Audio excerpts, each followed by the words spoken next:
कौन है जिसने मेरे गुरु भगवान शिव के इस धनुष को भंग करने का पाप किया? कौन है जिसने ऐसा दुस्साहस करके अपनी मौत को निमंत्रण दिया? सामने आए मेरे।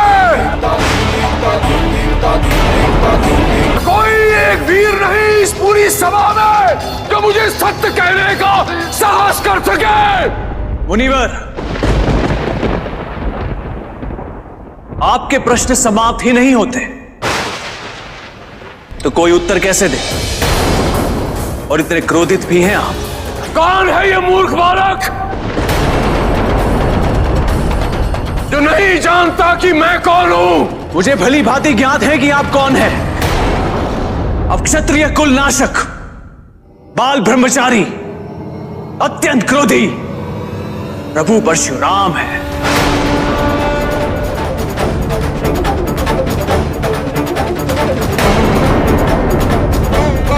परंतु प्रभु, एक बहुत ही शुभ अवसर पर पधारे हैं आप, और यहां इतना क्रोध उचित नहीं।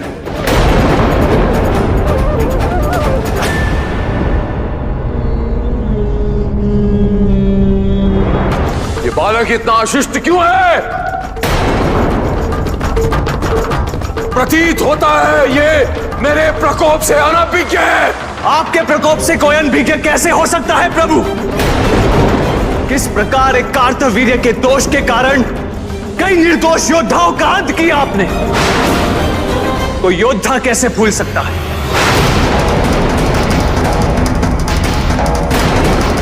उद्दंड बालक! भार्गव परशुराम जी को नमन।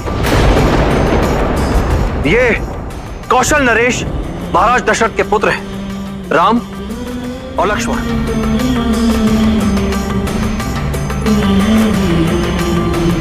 ये धृष्ट बालक मेरे आशीर्वाद योग्य नहीं है।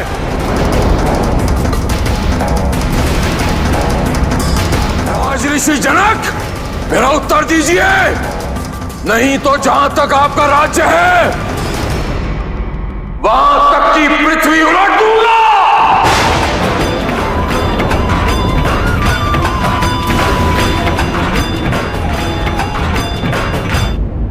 प्रभु,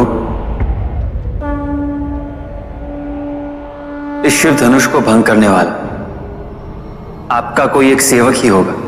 सेवक वो होता है जो सेवा करता है। जिसने ये धनुष भंग किया है वो सहस्त्र भाव की भांति मेरा शत्रु है, और मैं उस शत्रु को भी वैसे ही दंडित करूंगा जैसे मैंने सहस्त्र भाव को किया था।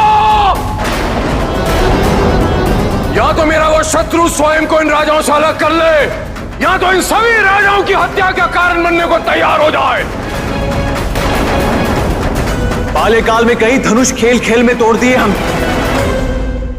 तब तो इस प्रकार क्रोधित होकर आप कभी नहीं आए। फिर इसी धनुष प्रति इतना लगाव क्यों? तुम्हें बाल्यकाल में तोड़े गए धनुष और भगवान शिव के धनुष में अंतर समझ में नहीं आ रहा? नहीं समझ आ रहा कि भगवान शिव का अपमान हुआ है? शांत हो जाए मुनिवर, ऋषियों को इतना क्रोध शोभा नहीं देता। उद्दंड बालक, मूर्ख है तू। क्यों अपने कुल का घातक बन रहा तू? क्यों अपनी मूर्खता से अपने कुल के लिए कलंक बन रहा है तू? कभी एक क्षण में तू काल का ग्रास हो जाएगा। क्षमा मुनिवर, क्षमा। बालकों के गुण और दोष साधुगण गिना नहीं करते।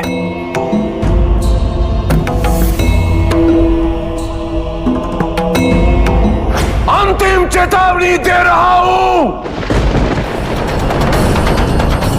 जिस किसी ने ये धनुष भंग किया है मेरे समक्ष आ जाए, अन्यथा।